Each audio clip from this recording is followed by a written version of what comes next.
नमस्कार दोस्तों, मैं गिरजेश कुमार तिवारी आप सब लोग के सामने बहुत ही इम्पोर्टेंट लेक्चर आपको हम क्वेश्चन सीरीज 3 करा रहे हैं। मोमेंट ऑफ इनर्शिया का ये तीसरा क्वेश्चन सीरीज है जिसमें हम सिर्फ क्वेश्चंस को डिस्कस करेंगे।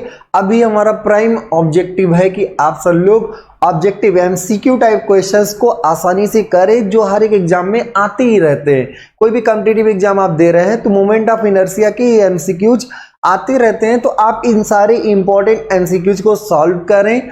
हाँ, आप सब लोग इस वीडियो को मैक्सिमम स्टूडेंट ग्रुप में, क्योंकि ये सबके लिए फायदेमंद है, चाहे वो मैकेनिकल इंजीनियरिंग हो, चाहे सिविल इंजीनियरिंग का स्टूडेंट्स हो, चाहे फिर 11th या 12th का हो। तो आप इसको सारे स्टूडेंट ग्रुप में थोड़ा सा 2 मिनट का टाइम निकाल के शेयर कर दिया करें, वीडियो को लाइक करें। अगर चैनल को अभी सब्सक्राइब नहीं किया तो सब्सक्राइब कर लें। तो अब हम सब लोग क्वेश्चन सॉल्व करेंगे आज के दिन। मोमेंट ऑफ इनर्शिया और सेंट्रॉइड के क्वेश्चन होंगे, एमसीक्यू टाइप होंगे। फर्स्ट हमने सब्जेक्टिव टाइप के क्वेश्चन को अटेंड किया, सेकंड में हमने एमसीक्यूज कराया, तीसरा ये एमसीक्यू चल रहा है। तो सेंट्रॉइड का तीसरा एमसीक्यू हम कराने वाले हैं। तो आप सब लोग देखिए, नेक्स्ट क्वेश्चंस बहुत इंपॉर्टेंट है, बहुत शानदार क्वेश्चंस हैं। लोगों में शेयर करते रहिए, इतना आप टाइम निकाल के करें जिससे हमें मोटिवेशन मिले, हम भी आगे कुछ आपके लिए अच्छा कर सकें। ठीक है, तो आइए, moment of inertia of triangular section, बहुत आसान क्वेश्चंस भी आते हैं, तो आसान क्वेश्चन भी आपको याद करने के लिए कराए जाते हैं। ठीक है, तो moment of inertia of triangular section, इसका मोमेंट ऑफ इनर्शिया किसी ट्रायंगुलर सेक्शन का, कोई एक आपका ट्रायंगल है, इसका मोमेंट ऑफ इनर्शिया चाहिए। बेस क्या है? B, of base B and height H, इसका हाइट कितना है? H. about an axis passing through its center of gravity and parallel to the base। तो मतलब किस एक्सिस के अबाउट चाहिए मोमेंट ऑफ इनर्शिया? तो हमें क्या दिया गया कि एक ट्रायंगल जिसका बेस b है, हाइट h है, उसका मोमेंट ऑफ इनर्शिया उस एक्सिस के अबाउट बताइए। कौन सी एक्सिस? जो सेंटर ऑफ ग्रेविटी से पास कर रही हो और बेस के पैरेलल हो। तो बेस के पैरेलल हो, सेंटर ऑफ ग्रेविटी से पास कर रही हो, कितना होता है? BH3/36, BH3/36। अगर यही बेस के अबाउट पूछा गया होता तो BH3/12। अगर ये टॉप के अबाउट पूछा जाता तो क्या होता? BH3/4। इसको अभी हम तो खैर क्या पूछा गया यहाँ पर? सेंटर ऑफ ग्रेविटी से कितनी दूरी पर सेंटर ऑफ ग्रेविटी होगा?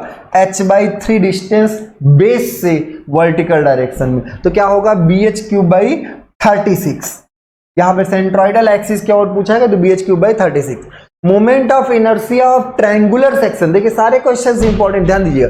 Moment of inertia of triangular section of base B and height h। Base क्या है? b है, हाइट क्या है? हाइट इसका क्या है? h है। About an axis passing through its vertex, passing through its vertex, vertex मतलब शीर्ष से होकर जाने वाला, ये शीर्ष है। Passing through its vertex and parallel to its base is. अब बताइए, हमें सेंट्रॉइडल एक्सिस के अबाउट मालूम है, सेंट्रॉइडल एक्सिस के अबाउट होता है BH3/36। तो इसके अबाउट क्या होगा? इसको कुछ भी मान लो, जे ही मान लो। तो इसके about moment of inertia about the axis passing through its vertex and parallel to the base, इसके अबाउट। तो आप कहोगे सर सेंट्रॉइडल एक्सिस के about BH3/36 plus area, area क्या होगा? 1/2 B into H, area into बीच की दूरी। ये बीच की दूरी कितनी है भाई? इसमें सेंट्रॉइडल एक्सिस से बीच की दूरी कितनी है? h/3 की 2h/3? तो ये होगा 2h/3, 2h/3 का स्क्वायर, 2h/3 का स्क्वायर। तो ये क्या होगा? BH3/36 और ये क्या होगा? प्लस, और यहां 2 2 4, और यहां से देखोगे तो BH3/18 आएगा। देख लीजिए, 3 त्रिक का 9, और सॉरी 3 त्रिक का 9, 2/8 आना चाहिए। 2h/3 है, तो 2h/3 है। अगर 2h/3 है तो आप इसको देख सकते हैं, खुद ही देख सकते हैं। इसका स्क्वायर करेंगे तो ये 4 होगा, 2 2 कट जाएगा, तो ये आएगा 2BH3/3, सॉरी 9, 2BH3 9। आप देख लीजिए, आप सब लोग खुद भी सॉल्व करते रहे। तो 2hbh³/9। अब यहां अगर इसको और सॉल्व करेंगे 36 एलसीएम लेंगे, BH³ ऐसे ही रहेगा तो यह आएगा यहाँ 1 और 9 चौक 36, 2 चौके 8, तो क्या आएगा 9/36।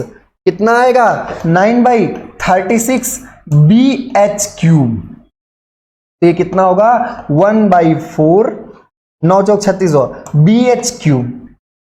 समझ में आया? तो इसके अबाउट मोमेंट ऑफ इनर्शिया होगा BH³/4। इसके अबाउट मोमेंट ऑफ इनर्शिया क्या होगा BH³/36।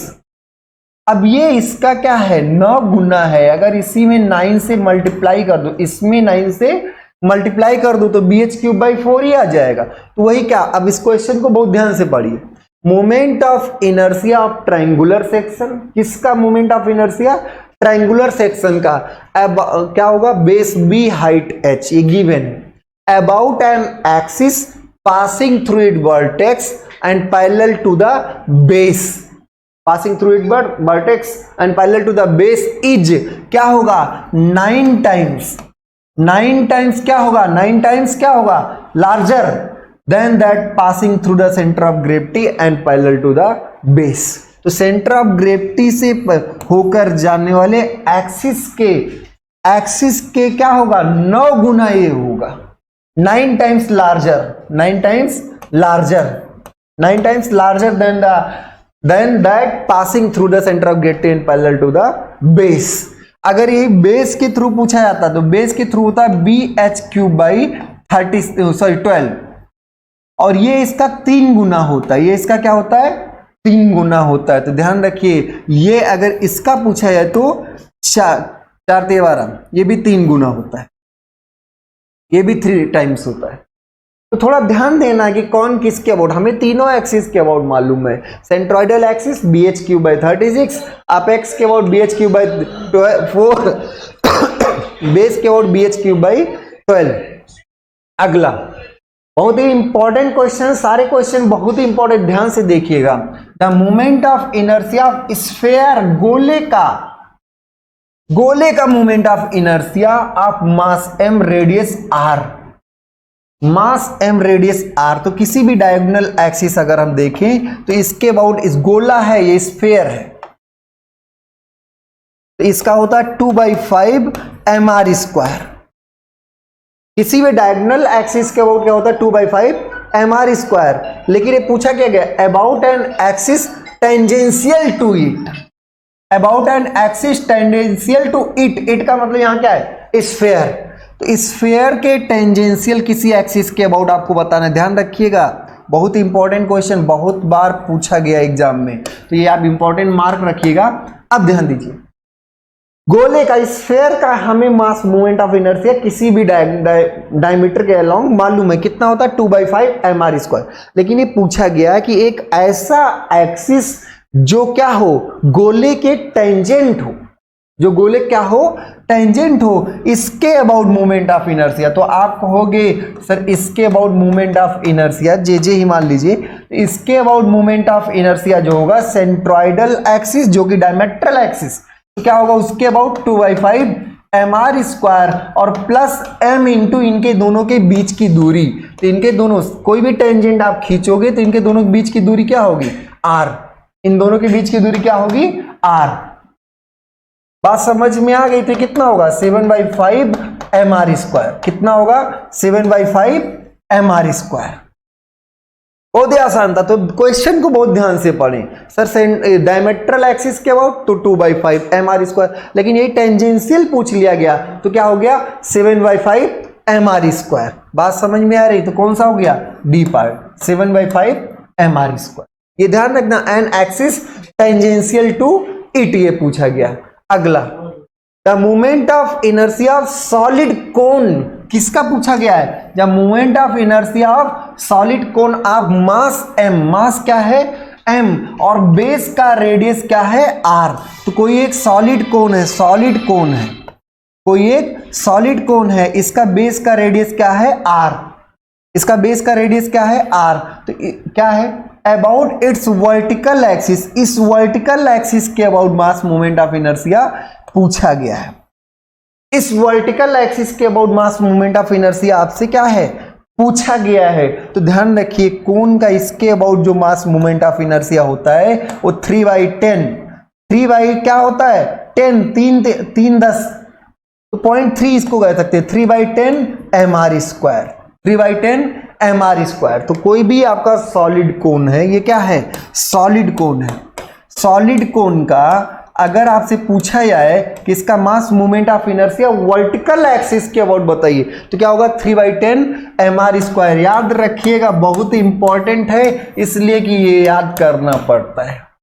3/10 mr², याद रहेगा। फिगर एक बार बना के प्रैक्टिस करें यार, अगर आप बना के प्रैक्टिस करते तो बहुत आसानी से क्वेश्चंस याद भी रहेंगे। 3/10 mr²।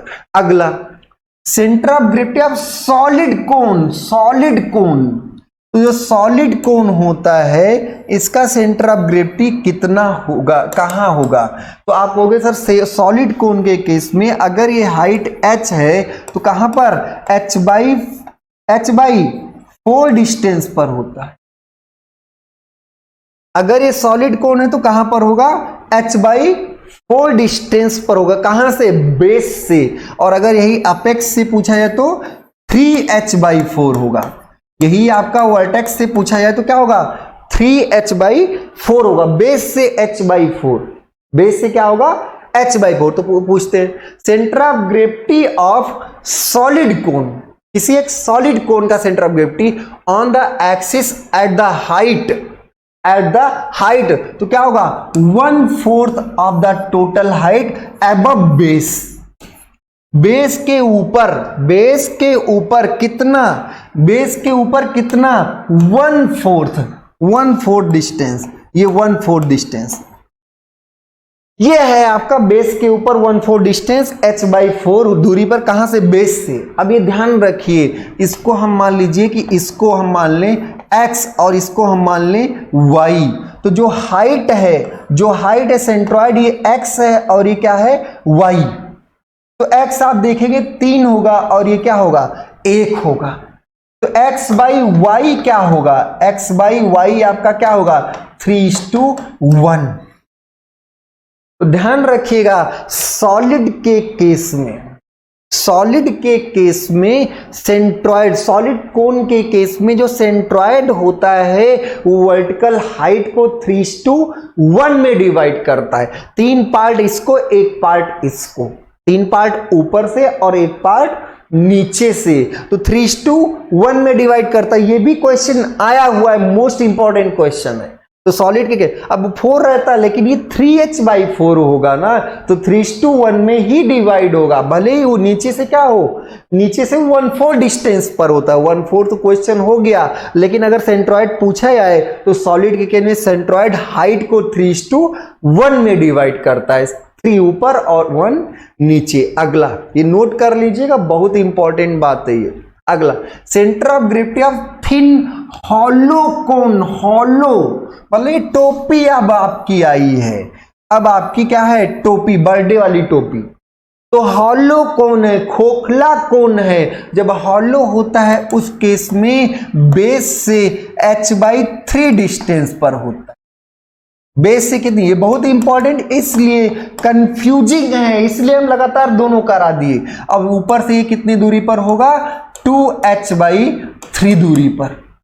ये यहां से कितनी दूरी पर होगा, 2h/3 दूरी पर। तो ये ध्यान रखिएगा सब लोग, आप सब लोग इसको नोट रखिए। हॉलो जब वर्ड आ जाएगा, जब आपका हॉलो वर्ड आएगा तो हॉलो के केस में बेस से 1/3 हाइट पर, बेस से 1/3 हाइट पर। तो क्या होगा, the centre of gravity of thin hollow cone, जैसे कि ट्रायंगल हॉलो हो गया ना, तो ट्रायंगल वाला याद करिए 1/3 पर होता है। तो centre of gravity of thin hollow cone lies on the axis at a height of, तो क्या होगा 1/3 of the total height above base. Base से कितना ऊपर जाना है, 1/3 जाना है। किसका 1/3 जाना है, टोटल हाइट का, टोटल हाइट का। अब इसमें भी अगर ये x हो और ये y हो तो यहां पर x/y जो होगा वो होगा 2:1, 2:1, 2/1।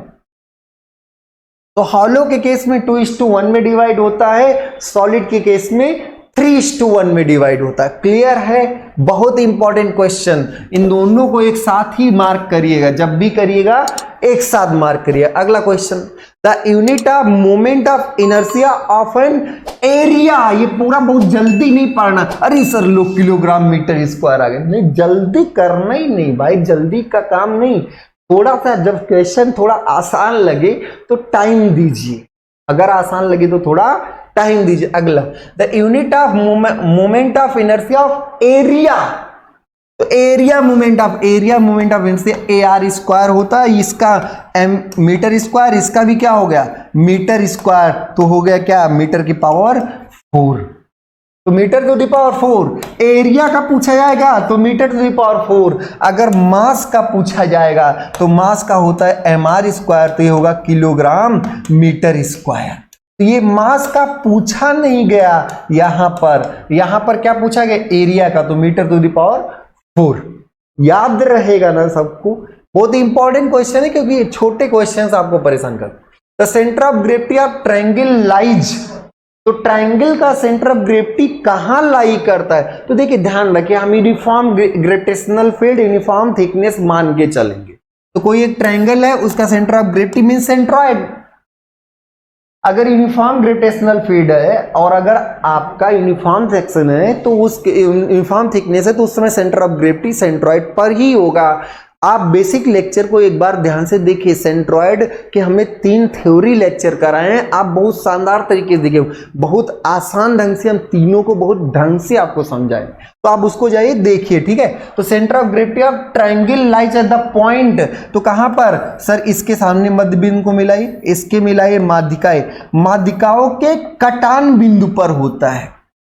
Intersection point of medians, intersection point of medians, या देखिए इसी पॉइंट से ही तो सारे मीडियंस पास हो रही हैं, इसी पॉइंट से ही तो क्या होगा सारी, तो ये कॉन्कुरेंट पॉइंट होगा ऐसा, इसी पर सारे मीडियंस संगामी होंगे, कॉन्कुरेंट होंगे एक दूसरे के। तो concurrence of medians at the point of है ही, उसके आगे कॉन्कुरेंस ऑफ मीडियंस। तो the centre of gravity of triangle lies at concurrence of medians. Intersection of altitude का इंटरसेक्शन है, इंटरसेक्शन ऑफ बाइसेक्टर। तो भाई देखिए बाइसेक्टर्स एंगल अलग चीजें होती हैं और माध्यिकाएं अलग अलग होती है, तो हमें क्या कॉन्कुरेंस ऑफ मीडियंस, ये हो गया कॉन्कुरेंस ऑफ मीडियंस। आगे बात के इंटरसेक्शन ऑफ डायगोनल्स होता है रेक्टेंगल या फिर स्क्वायर के केस में। इंटरसेक्शन ऑफ डायगोनल जो होता है वो रेक्टेंगल या फिर स्क्वायर के केस में। आगे तो यहां पर खैर हम आ गए, तो concurrence of medians. Unit of moment of inertia mass लिखा हुआ है, तो मास का moment of inertia M R square, तो क्या इसका यूनिट आएगा kilogram metre square, kilogram metre square. बहुत आसान क्वेश्चन है, जल्दी से करके निकल लिए। अगला, फ्रॉम अ सर्कुलर प्लेट, बहुत इंपॉर्टेंट क्वेश्चन, क्योंकि इसका डायग्राम नहीं दिया तो आपको डायग्राम बनाना पड़ेगा। From a circular plate of diameter 6 centimetre, कोई एक डायमीटर 6 सेंटीमीटर का कोई एक सर्कुलर प्लेट है, इसका डायमीटर कितना है 6 सेंटीमीटर। चलो भाई डायमीटर आपका 6 centimetre. From a circular plate of diameter 6 centimetre is cut out a circle. From a circular plate of diameter 6 centimetre, मतलब 6 सेंटीमीटर वाले डायमीटर से कट किया गया है। Circular plate of diameter 6 centimetre is cut out a circle whose diameter is radius of the plate. जो दूसरा circle काटा गया उसका डायमीटर जो है वो रेडियस ऑफ प्लेट के बराबर है। Whose diameter is the radius of plate, तो ऐसे आप बनाएंगे हुज डायमीटर, जिसका diameter is the radius of plate, तो इसका जो डायमीटर है इसका क्या है रेडियस है, इसका जो डायमीटर है इसका क्या है रेडियस है। Find the centre of gravity of reminder, मतलब बचे हुए शेष, रिमाइंडर थ्योरम भी पढ़ते हैं शेषफल में, तो reminder from the centre of circular plate, इस सेंटर से सेंटर ऑफ ग्रेविटी की लोकेशन बतानी है। इस सेंटर से सेंटर ऑफ ग्रेविटी की, ये बचा हुआ पार्ट यही तो होगा, बचा हुआ पार्ट तो अब आप ध्यान रखिए यहीं कहीं सेंट्रॉयड होगा, इसी एक्सिस पर ही सेंट्रॉयड होगा। क्यों? अब देखिए कुछ लोग ऊपर काटे होते तो वर्टिकल एक्सिस पर होता, कहीं और काटते तो आपका होता। खैर जहां भी काटते उससे आपको दूरी निकालते, वही चीज। तो हमने ऐसे ही काट लिया, तो इस सिचुएशन में यहां पर ही होगा।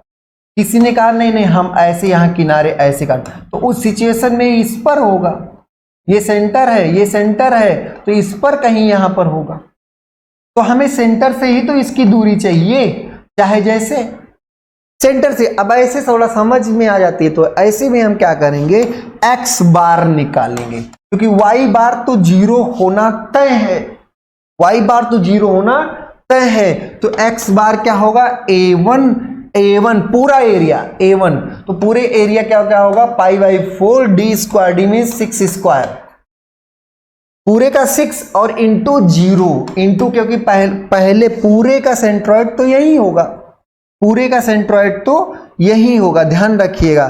तो पूरे का सेंट्रॉइड यही है, तो उस समय एक्स इसका 0 माइनस क्यों, क्योंकि निकाला गया है π/4, इसका डायमीटर क्या होगा 3, भाई इसका डायमीटर 3 ही तो होगा इसका, तो π/4 d स्क्वायर इंटू, अगर हम इसकी बात करें तो इसका 1.5 आएगा कि नहीं, इसका जो सेंट्रॉइड होगा वो क्या होगा 1.5, और अपान क्या करेंगे π/4 6 स्क्वायर माइनस π/4 3 स्क्वायर। माइनस क्यों किया गया, क्योंकि निकाला गया है उतना मटेरियल, तो माइनस किया गया है इसलिए। तो इरेज कर देंगे हम सब लोग, इसको हटा देते हैं, अगला आगे इसी में आगे बढ़ते हैं। अब क्या होगा, तो एक्स बार पहले तो 0 हो जाएगा, क्या आएगा -3 स्क्वायर इंटू 1.5, और यहां आएगा 6 स्क्वायर -3 स्क्वायर, इतना सेंटीमीटर। तो एक्स बार जो आएगा वो क्या होगा 3 इंटू 1.5 बाई 9,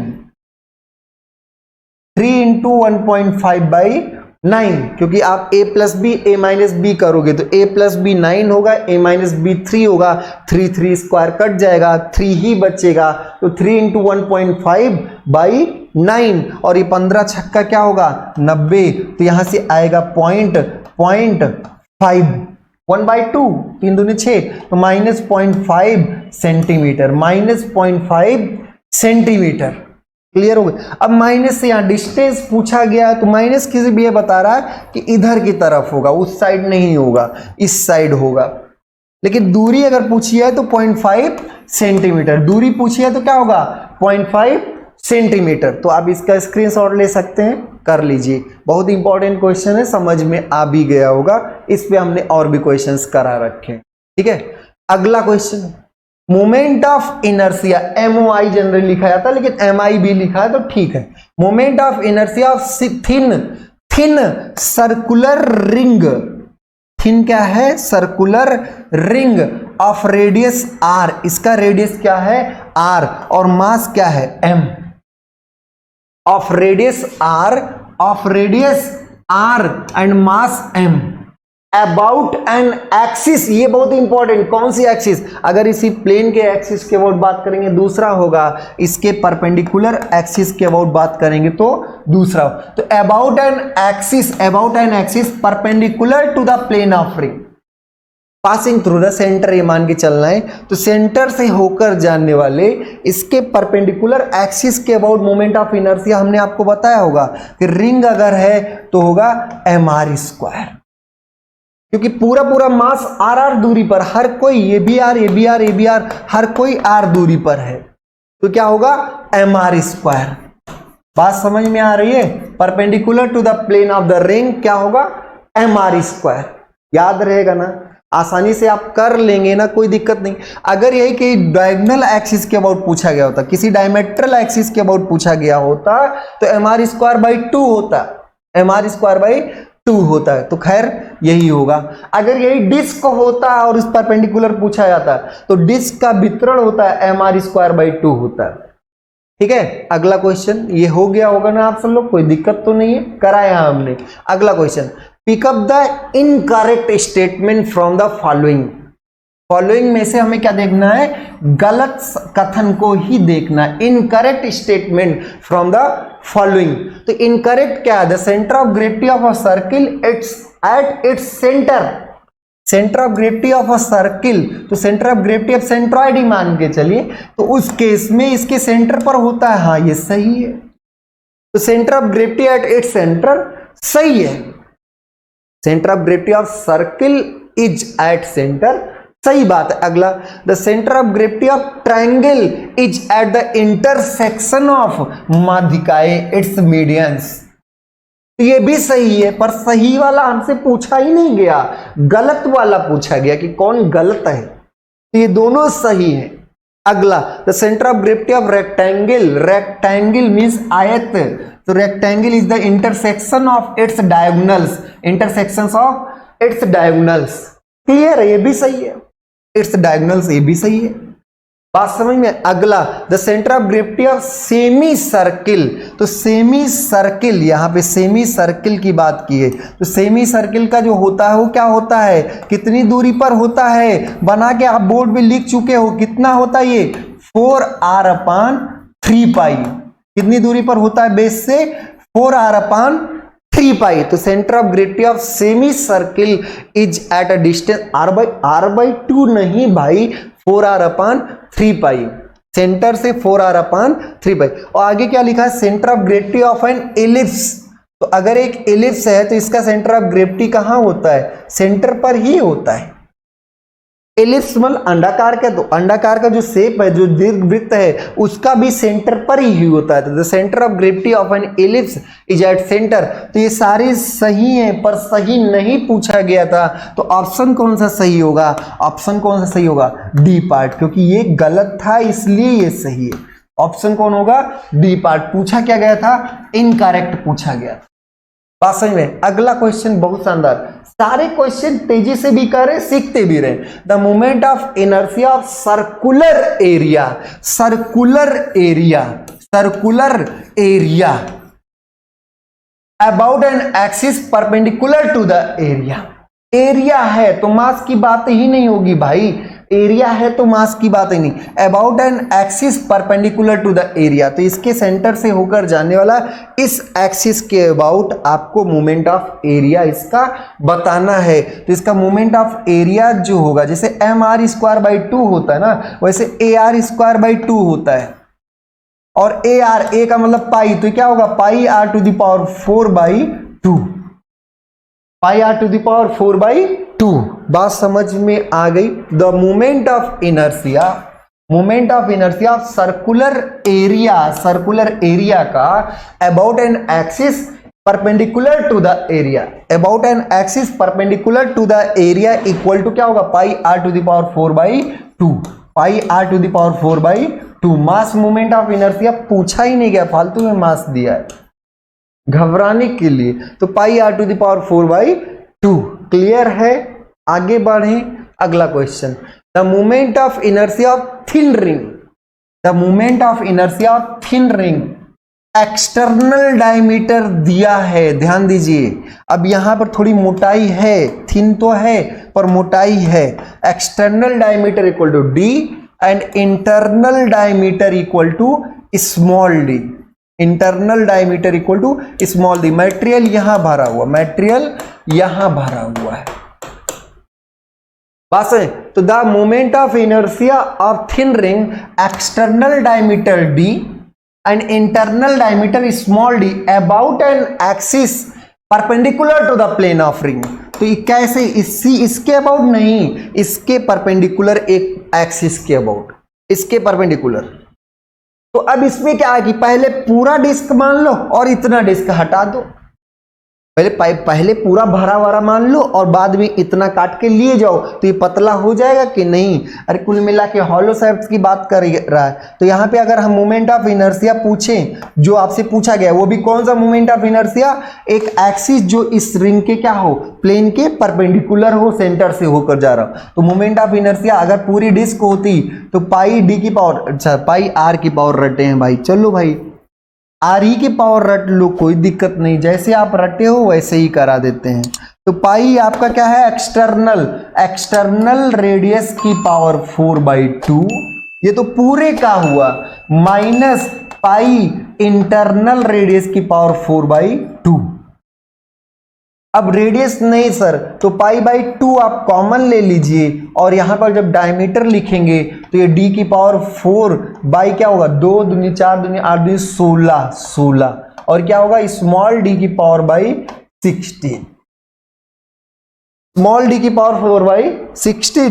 तो ये आप क्लियर हो गए होंगे। तो अब आपका जो रिस्पेक्टिव मोमेंट ऑफ इनर्शिया जो पूछा गया है वो क्या होगा, पाई/32 और ये क्या होगा, d की पावर 4 माइनस स्मॉल d की पावर 4, पाई/32 कैपिटल D की पावर 4 माइनस स्मॉल d की पावर 4।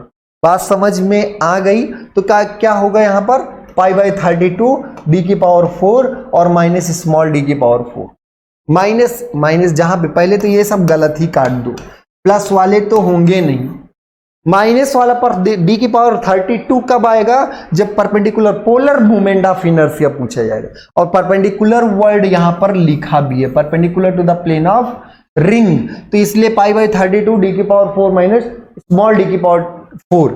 अगर यही आपका परपेंडिकुलर टू द प्लेन ना होता, डायगोनल इसके किसी एक डायमीटर के अबाउट कहा गया होता है, तो डायमीटर प्लेन में ही होता, परपेंडिकुलर टू द प्लेन नहीं, तो इसके किसी एक डायमीटर के अबाउट अगर कहा गया होता तो पाई/64 हो जाता, उसका आधा हो जाता, उसका क्या हो जाता, आधा हो जाता।